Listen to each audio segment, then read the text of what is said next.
अस्सलामुअलैकुम everyone. I hope आप लोग सब खैरियत से होंगे। अब जो हम टॉपिक अगला स्टार्ट करने वाले हैं वो है substantive procedures. Very important topic. Topic का नाम मैं यहाँ लिख दूँ, क्या स्टार्ट करने वाले हैं? Substantive procedures.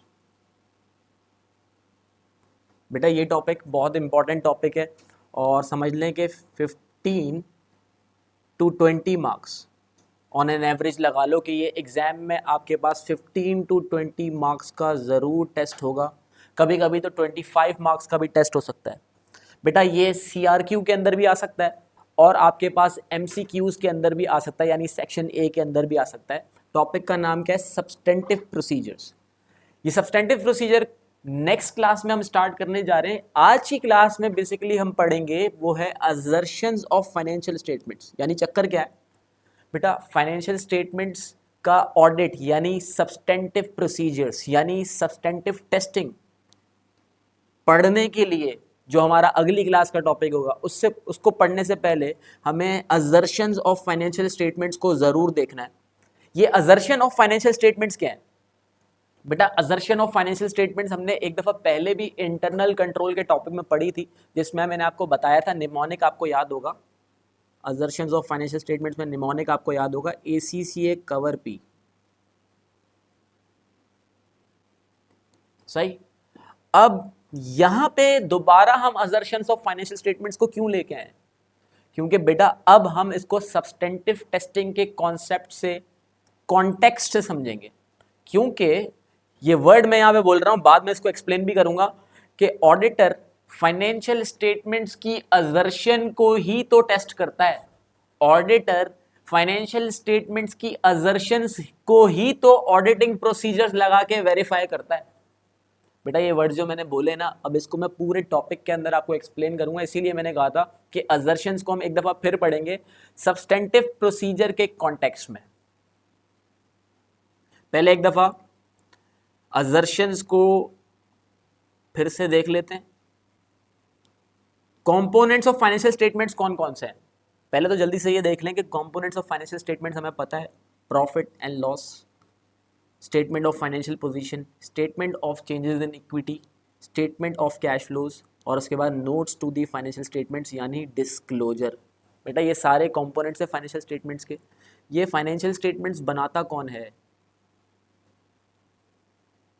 ये फाइनेंशियल स्टेटमेंट्स बनाता कौन है? मैनेजमेंट बनाती है। ठीक है। अब मैनेजमेंट जब ये फाइनेंशियल स्टेटमेंट्स बना रही है तो मैनेजमेंट फाइनेंशियल स्टेटमेंट्स बनाते वक्त let's say non current asset में एक प्रॉपर्टी शो करे। मैनेजमेंट जब फाइनेंशियल स्टेटमेंट्स बनाइए उसमें नॉन करंट एसेट में एक प्रॉपर्टी शो करे। अज्यूम करते हैं ये एक ही प्रॉपर्टी है,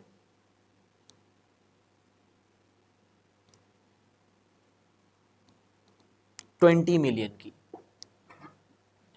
तो अब ये 20 मिलियन की जो प्रॉपर्टी है, एक यूजर, एक शेयर होल्डर जब इस फाइनेंशियल स्टेटमेंट्स को उठाएगा तो इस 20 मिलियन की प्रॉपर्टी जो मैनेजमेंट ने फाइनेंशियल स्टेटमेंट्स में शो की है, ये यूजर से बहुत सारी बातें कर रही है और उन बहुत सारी बातों को हम कहेंगे डिक्लेरेशन ऑफ द मैनेजमेंट यानी क्लेम्स ऑफ द मैनेजमेंट यानी असर्शंस ऑफ द मैनेजमेंट, और इसी को हम फाइनेंशियल स्टेटमेंट्स की असर्शंस कहते हैं।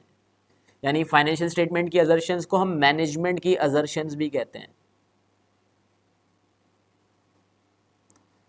तो दोबारा से आ रहा हूं बेटा, ये प्रॉपर्टी जो 20 मिलियन की ना, यूजर जब इस इंफॉर्मेशन को पढ़ रहा है तो इसको बहुत सारी चीजें मैनेजमेंट की तरफ से क्लेम हो रही हैं। और वो बहुत सारी चीजें क्या क्या हैं कि ये 20 मिलियन की प्रॉपर्टी एग्जिस्ट करती है। एग्जिस्ट करती है तभी तो फाइनेंशियल स्टेटमेंट्स में है। ये 20 मिलियन की प्रॉपर्टी, इस पे ऑनरशिप भी यानी राइट्स भी कंपनी के ही हैं। इस 20 मिलियन की जो प्रॉपर्टी है इसकी वैल्यूएशन यानी अमाउंट बिल्कुल ठीक है। अगर कॉस्ट मॉडल है उसके हिसाब से भी, अगर रीवैल्यूएशन मॉडल है उसके हिसाब से भी। फॉर एग्जाम्पल ये 20 मिलियन की जो प्रॉपर्टी यहां शो हो रही थी, ये अगर प्रॉपर्टी नहीं प्रॉपर्टीज होती तो इसका मतलब मैनेजमेंट यहां पे फाइनेंशियल स्टेटमेंट्स में ये दिखाना चाह रही है कि जितनी भी प्रॉपर्टीज फिजिकली एग्जिस्ट करती हैं वो फाइनेंशियल स्टेटमेंट्स में भी मौजूद है, यानी कंप्लीटनेस।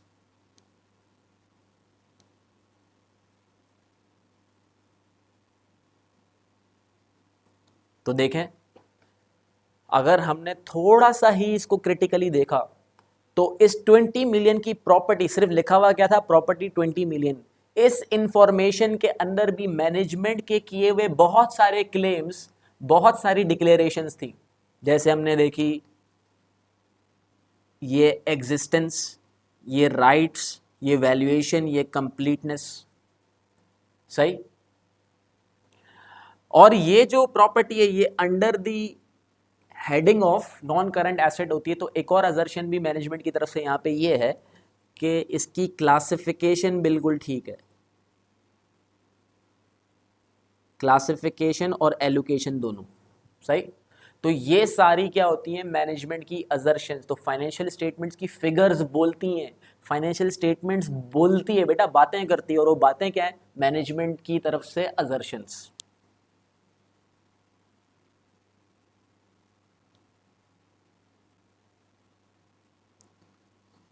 चलें जी, अब यहाँ पे देखें क्या लिखा हुआ है, these are declaration in the financial statements by BOD either express or implied. बेटा मैंने लास्ट क्लास में भी आपको, सॉरी मैंने आपको पहले भी जब असर्शंस बताई थी तो एक्सप्रेसिव और इम्प्लाइड का मतलब बताया था।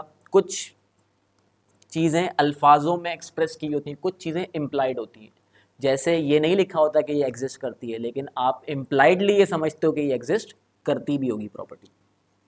And these assertions are used by the auditor to collect sufficient and appropriate evidence and for considering material misstatement। हाँ, ये है important बात बेटा। अब देखें, जब हम सब्सटेंटिव प्रोसीजर्स के कॉन्टेक्स्ट में इसको पढ़ रहे हैं ना, तो यहाँ पे अब ये बड़ी इंपॉर्टेंट बात है। कैसे इंपॉर्टेंट बात है, इसको ज़रा देखिएगा बेटा। जो मैंने क्लास स्टार्ट होते वक्त भी बात बोली थी कि ऑडिटर बेसिकली पता है क्या करता है, ऑडिटर को इस फाइनेंशियल स्टेटमेंट्स को क्या करना है, टेस्ट। बेटा ये रहा ऑडिटर, इस ऑडिटर को क्या करना है, इस फाइनेंशियल स्टेटमेंट्स को क्या करना है, टेस्ट। टेस्ट करने के लिए क्या लगाएगा, कायरो, सही है, जो ऑडिट के प्रोसीजर्स हैं, कायरो। फाइनेंशियल किसको टेस्ट कर रहा है बेटा, फाइनेंशियल स्टेटमेंट्स को टेस्ट कर रहा है। और सोचो सोचो सोचो कि जब फाइनेंशियल स्टेटमेंट्स को ऑडिटर टेस्ट करेगा तो हासिल क्या करेगा, जब चेक करेगा फाइनेंशियल स्टेटमेंट्स को यानी ऑडिट करेगा, तो भाई किस बेसिस पे ओपिनियन देगा, किस बेसिस पे, एविडेंस की बेसिस पे। अब सुनिएगा इधर बेटा, जब फाइनेंशियल स्टेटमेंट्स को टेस्ट करने की बात आती है ना, तो फाइनेंशियल स्टेटमेंट्स में होती क्या है, असर्शंस ही तो होती हैं।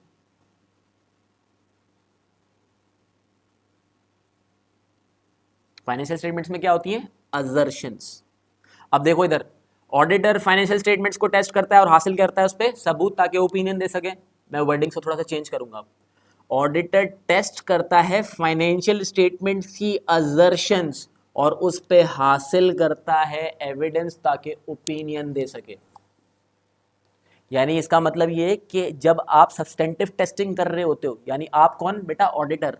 जब ऑडिटर सब्सटेंटिव टेस्टिंग करता है, जब ऑडिटर सब्सटेंटिव प्रोसीजर्स लगाता है, तब ऑडिटर फाइनेंशियल स्टेटमेंट्स की असर्शंस पे ही तो sufficient and appropriate evidence collect करता है।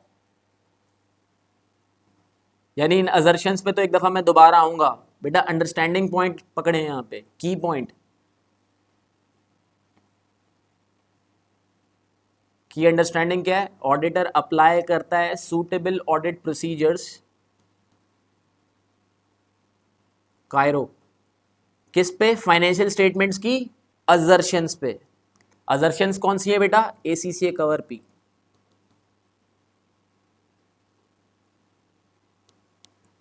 और हासिल क्या करता है बेटा? Sufficient and appropriate audit evidence. सही। अब आते हैं दोबारा असर्शंस पे। बेटा जहन में क्लैरिटी ये आनी चाहिए अब कि जब आप सब्सटेंटिव प्रोसीजर्स परफॉर्म कर रहे होगे ना, तो जो अपना कायरो है वो क्या चीज़ें कंफर्म करने पे लगाओगे? फाइनेंशियल स्टेटमेंट्स की असर्शंस को कंफर्म करने के लिए लगाओगे। बेटा जो आपका कायरो है वो आप किन चीज़ों को वेरीफाई करने के लिए ऊपर लगाओगे? ACCA कवर पी पे, यानी एलोकेशन, कंप्लीटनेस, क्लासिफिकेशन, सही है, cut off, valuation, existence, rights and obligation, presentation, इन सब चीज़ों को वेरीफाई करने के लिए आप क्या लगाओगे? कायरो लगाओगे। ठीक है, तो अब पर्पस जहन में होना चाहिए, जब सब्सटेंटिव टेस्टिंग करेंगे तो लिखेंगे बिल्कुल टेस्ट ऑफ कंट्रोल की तरह ही, लेकिन जहन में क्या होगा? मकसद अब कंट्रोल्स को टेस्ट करना नहीं है, मकसद क्या है? फाइनेंशियल स्टेटमेंट्स की असर्शंस को टेस्ट करना।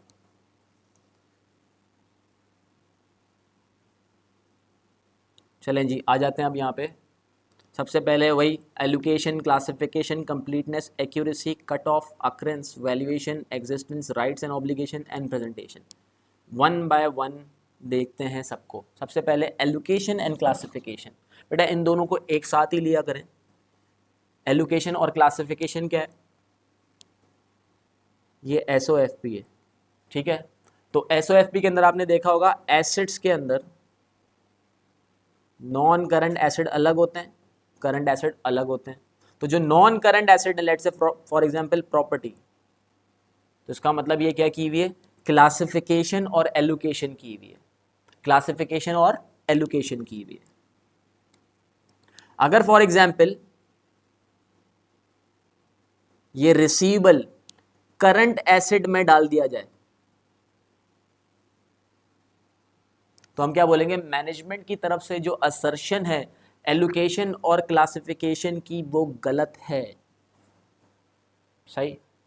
अब जरा एक मिनट ठहर के सोचें, ऑडिटर को अगर किसी भी रेलेवेंट अकाउंट की, let's say for example receivable के बारे में, उसकी क्लासिफिकेशन और एलोकेशन देखनी है, तो ऑडिटर क्या करेगा? क्या वेरीफाई करनी है? क्लासिफिकेशन और एलोकेशन के रिसीवेबल सही से करंट एसेट के अंदर रिकॉर्ड हुआ है। तो ऑडिटर क्या करेगा? भाई अगर मैं ऑडिटर हूँ ना यहाँ पे, तो मैं सीधा सीधा फाइनेंशियल स्टेटमेंट्स उठाऊंगा और उसमें ये देखूंगा कि रिसीवेबल कहाँ होना चाहिए? करंट एसेट के अंदर। यानी ऑडिटर यहाँ पे, मैं सिर्फ वर्बली बता रहा हूँ, सब्सटेंटिव प्रोसीजर ड्राफ्ट नहीं कर रहा। ऑडिटर यहाँ पे क्या करेगा? ऑडिटर यहाँ पे ड्राफ्ट फाइनेंशियल स्टेटमेंट्स, क्योंकि बेटा फाइनलाइज तो हुई नहीं है, तो ऑडिटर यहाँ पे ड्राफ्ट फाइनेंशियल स्टेटमेंट्स को रिव्यू करेगा और देखेगा कि रिसीवेबल्स, और वेरीफाई करेगा कि receivables as a current asset record हुए। बन गया सब्सटेंटिव। क्या क्या वेरीफाई किया है? एलोकेशन और क्लासिफिकेशन। इसके बाद कंप्लीटनेस। कंप्लीटनेस क्या होती है बेटा? कि जितनी चीजें मौजूद हैं या जितनी भी ट्रांजैक्शन अकर हुई हैं बेटा, वो फाइनेंशियल स्टेटमेंट्स में भी रिफ्लेक्ट होनी चाहिए। लेट्स से सेल्स की 500 इनवॉइसेस हैं जो भी पूरा साल है, तो ये 500 की इनवॉइसेस पूरी की पूरी फाइनेंशियल स्टेटमेंट्स में रिफ्लेक्ट करनी चाहिए। फाइनेंशियल स्टेटमेंट्स में कहाँ? प्रॉफिट एंड लॉस के अंदर। तो हम बताएं क्या बोलेंगे इसको? जो सेल्स हमने की थी, जो सेल्स हमने की थी वो प्रॉफिट एंड लॉस के अंदर पूरी रिकॉर्ड हुई है, यानी कंप्लीटनेस। दूसरी एग्जांपल सुनो बेटा। लेट्स से फॉर एग्जांपल आपके पास 5 मोटर व्हीकल हैं। बेटा आपके पास से क्या मुराद है? यहाँ पे कंपनी के पास 5 मोटर व्हीकल मौजूद हैं। तो ये 5 की 5 मोटर व्हीकल जो फिजिकली एग्जिस्ट करती हैं बेटा, ये 5 की 5 फाइनेंशियल स्टेटमेंट्स में भी तो होनी चाहिए। ये 5 की 5 फाइनेंशियल स्टेटमेंट्स में भी तो मौजूद होनी चाहिए। अगर ये 5 की 5 पूरी फाइनेंशियल स्टेटमेंट्स में मौजूद होंगी तो हम क्या बोलेंगे, जो मोटर व्हीकली फिजिकली मौजूद हैं उसकी कंप्लीटनेस ऑफ रिकॉर्ड्स भी है, इसको कहते हैं कंप्लीटनेस। इसके साथ साथ बेटा अगर कोई भी डबल एंट्री बन रही है तो बेटा वो जर्नल लेजर में भी होनी चाहिए, बेटा वो फिर ट्रायल बैलेंस में भी जाएगी, और ट्रायल बैलेंस के बाद इसकी रिफ्लेक्शन फाइनेंशियल स्टेटमेंट्स में भी होनी चाहिए। तो इसको हम क्या बोलेंगे, कंप्लीटनेस।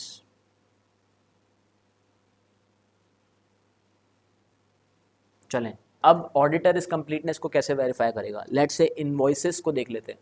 तो 100 की 100 या 500 इनवॉइसेस थी यहाँ पे, तो 500 की 500 पूरी इनवॉइसेस ऑडिटर तो नहीं उठा सकता, सही है, सैंपल लेगा ऑब्वियसली।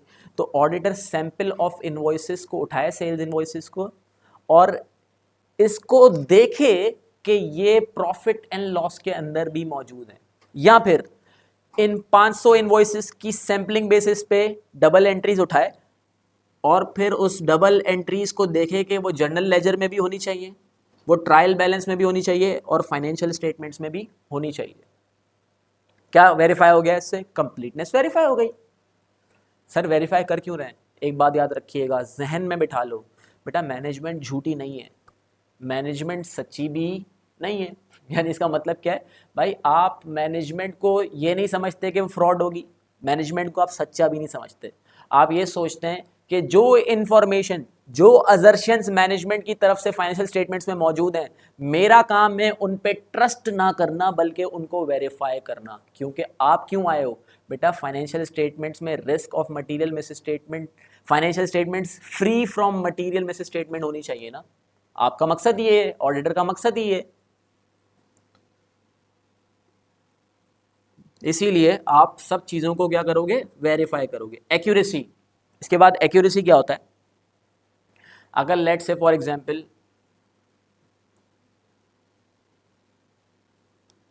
$400 की परचेजेस हैं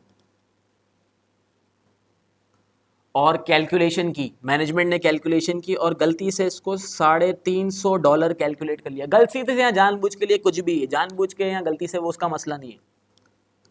मैंने कहा था ना कि मैनेजमेंट सच्ची भी हो सकती है, झूठी भी हो सकती है भाई। तो मैनेजमेंट ने एक कैलकुलेट करते हुए गलती से फॉर एग्जांपल 350 यहाँ पे लिख दिया परचेजेस, तो इसका मतलब एक्यूरेसी ठीक नहीं है, इसका मतलब एक्यूरेसी ठीक नहीं है। ये कैलकुलेशन प्लस माइनस जो भी किया होगा ना परचेजेस की अमाउंट कैलकुलेट करने के लिए, वो बिल्कुल एक्यूरेट होना चाहिए, इसको कहते हैं एक्यूरेसी। यानी 2 + 2 4 ही होना चाहिए भाई, अगर 2 + 2 5 होगा तो इसका मतलब एक्यूरेसी नहीं है। अब ऑडिटर कैसे करेगा, लेट्स से कैलकुलेशन हुई है, बहुत सारे नॉन करंट एसेट हैं, सबकी नेट बुक वैल्यूज ली हुई हैं, ठीक है, और इसके अलावा उसकी कॉस्ट भी ली हुई है, उसकी एक्यूमुलेटेड डेप्रिसिएशन भी ली हुई है, कॉस्ट में से एक्यूमुलेटेड डेप्रिसिएशन माइनस हुई है, और फिर उसके बाद कॉस्ट का भी टोटल है, एक्यूमुलेटेड डेप्रिसिएशन का भी टोटल है और नेट बुक वैल्यू का भी टोटल है। तो ऑडिटर उसकी एक्यूरेसी चेक करने के लिए क्या करे, ये पूरी कैलकुलेशन को, जिसको हम schedule of non current asset कहते हैं, इस पूरी कैलकुलेशन को रिकैलकुलेट कर ले, उससे क्या वेरीफाई हो जाएगा, एक्यूरेसी वेरीफाई हो जाएगी।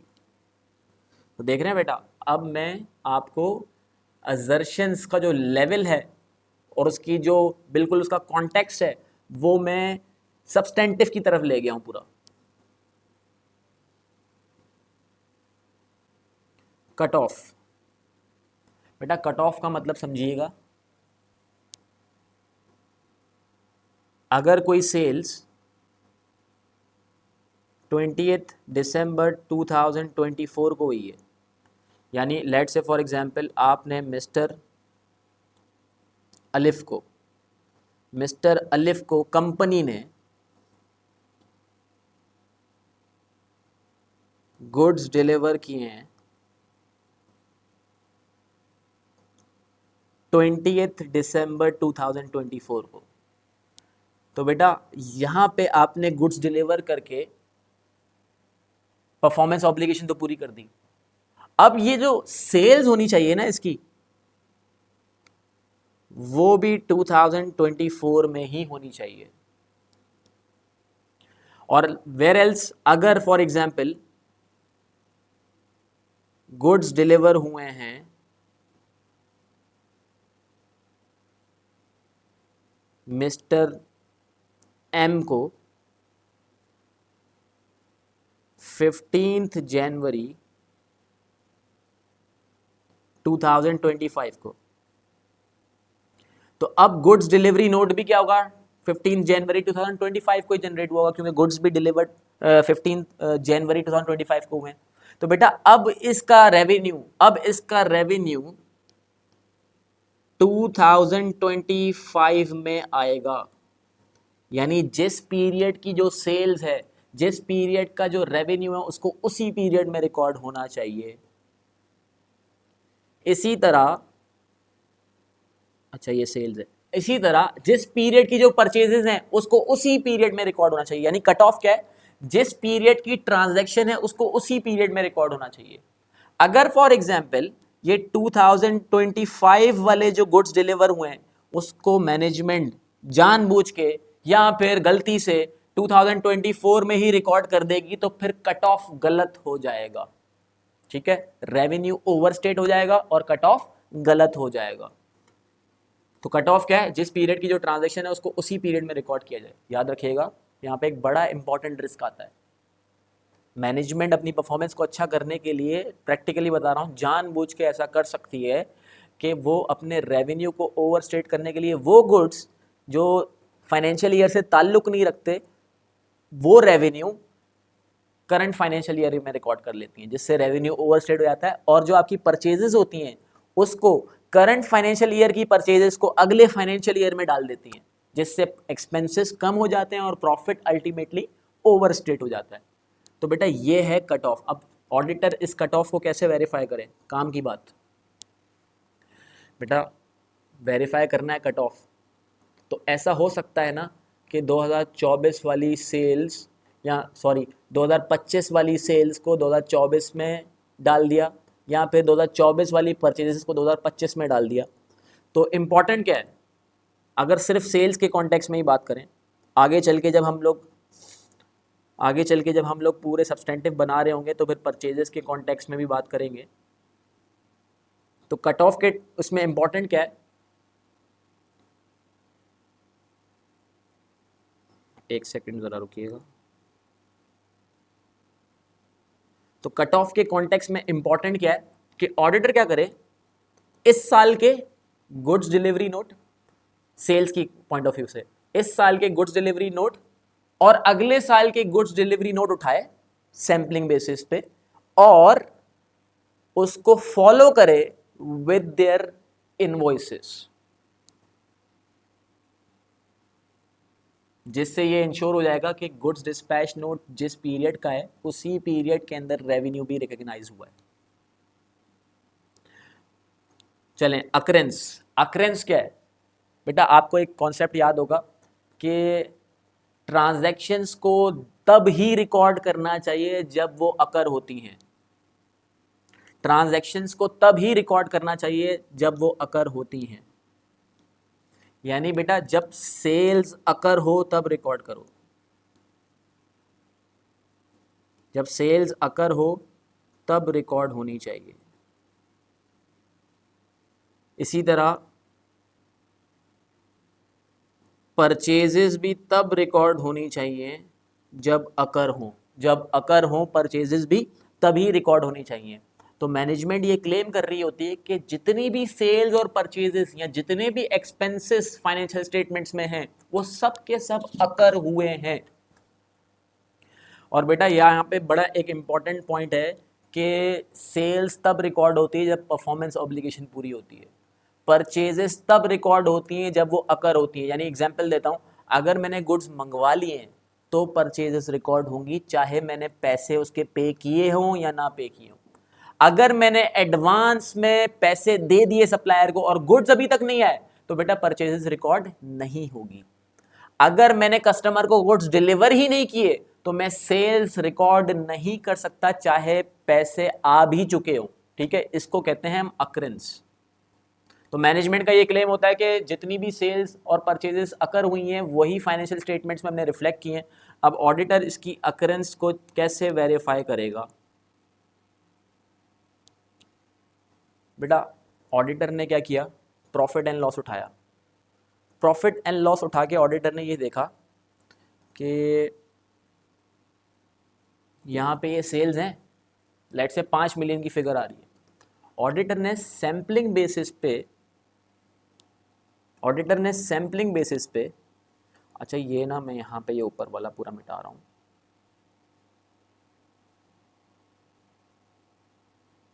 ऑडिटर ने प्रॉफिट एंड लॉस उठाया। प्रॉफिट एंड लॉस के बाद ऑडिटर ने इसमें से सेल्स की अमाउंट देखी 5 मिलियन। अब based on the sample auditor ने कुछ सेल्स इनवॉइस उठाई। Based on the sample auditor ने क्या उठाई, कुछ सेल्स इनवॉइसेस उठाई। अब सोचो ये जो सेल्स इनवॉइसेस हैं ये गुड्स डिलीवर हुए होंगे तभी ये इनवॉइस बनी होगी ना, वरना तो बननी नहीं चाहिए। तो जो सैंपल ऑफ इनवॉइसेस ऑडिटर ने उठाया है ना, sample of sales invoices auditor ने उठाया है, ऑडिटर को क्या करना चाहिए, उसका गुड्स डिस्पैच नोट भी देखना चाहिए, जिससे ये पता चल जाएगा कि गुड्स वाकई में डिलीवर हुए हैं, तब ही तो हमने सेल्स रिकॉर्ड की है। ऑडिटर को ये वेरीफाई हो जाएगा कि गुड्स डिलीवर हुए हैं तभी तो सेल्स आई है। तो यानी देखें यहाँ पे अब कर क्या रहा है auditor, sample of sales invoices उठाई, उसको गुड्स डिस्पैच नोट से मैच कर दिया, और साथ ही साथ गुड्स डिस्पैच नोट के साथ मैच करने के बाद उसको सेल्स ऑर्डर से मैच कर लिया। तो भाई ये कंफर्म हो जाएगा कि जो भी सेल्स रिकॉर्ड हुई है वो अकर भी हुई थी। अच्छा थोड़ा सा पीछे आता हूँ, यहाँ पे क्या हुआ है देखें। अच्छा एक और तरीका होता है, फिर उसके बाद पीछे आऊँगा। बेटा इसी तरह क्या कर सकते हो आप, आपने प्रॉफिट एंड लॉस में जो भी सेल्स है उसको उठाया, देखा ये ट्रायल बैलेंस में है, ट्रायल बैलेंस के बाद जाके देखा ये जनरल लेजर में है, और जनरल लेजर के बाद देखा इसकी डबल एंट्री बनी है यानी। तो आपको ये पता चल जाएगा कि जो भी प्रॉफिट एंड लॉस के अंदर सेल्स है वो वाकई में अकर भी हुई है। अब यहाँ ना एक कन्फ्यूजन क्रिएट हो जाती है, इसलिए मैं दोबारा पीछे जा रहा हूँ। कंप्लीटनेस और अकरेंस। बेटा कंप्लीटनेस का मतलब ये है कि जितनी भी ट्रांजैक्शंस हैं वो फाइनेंशियल स्टेटमेंट्स में होनी चाहिए, इसीलिए ऑडिटर स्टार्ट करता है डबल एंट्री से और पहुंचता है फाइनेंशियल स्टेटमेंट्स तक। ये होती है कंप्लीटनेस। और अकरेंस क्या है, अकरेंस ये होती है कि जितनी भी चीजें फाइनेंशियल स्टेटमेंट्स में मौजूद हैं, जितनी भी ट्रांजैक्शन प्रॉफिट एंड लॉस में मौजूद हैं, वो सारी की सारी उनकी डबल एंट्री भी होनी चाहिए। यानी बिल्कुल कंप्लीटनेस और अकरेंस बिल्कुल एक दूसरे से अपोजिट हैं। कंप्लीटनेस में आप कैसे देखते हो, डबल एंट्री से फाइनेंशियल स्टेटमेंट्स तक। क्यों? क्योंकि जो ट्रांजैक्शन अकर हुई है वो फाइनेंशियल स्टेटमेंट्स में भी होनी चाहिए। और अकरेंस क्या है, जो ट्रांजैक्शंस फाइनेंशियल स्टेटमेंट्स में उसकी डबल एंट्री भी होनी चाहिए। सही। अब आ रहे हैं वैल्यूएशन पे। अच्छा इससे पहले ज़रा ये देखिएगा, कट ऑफ और अकरेंस जो है ना, ये कट ऑफ और अकरेंस बेटा ये प्योरली प्रॉफिट एंड लॉस से रिलेट करती है, क्योंकि जिस पीरियड की ट्रांजैक्शन है उसको उसी पीरियड में रिकॉर्ड होना चाहिए। ये भी प्रॉफिट एंड लॉस से रिलेटेड है और अकरेंस भी प्रॉफिट एंड लॉस से ही रिलेटेड है।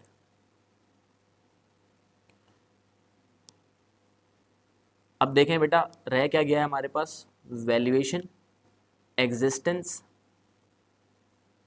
Rights and obligation and presentation. ठीक है,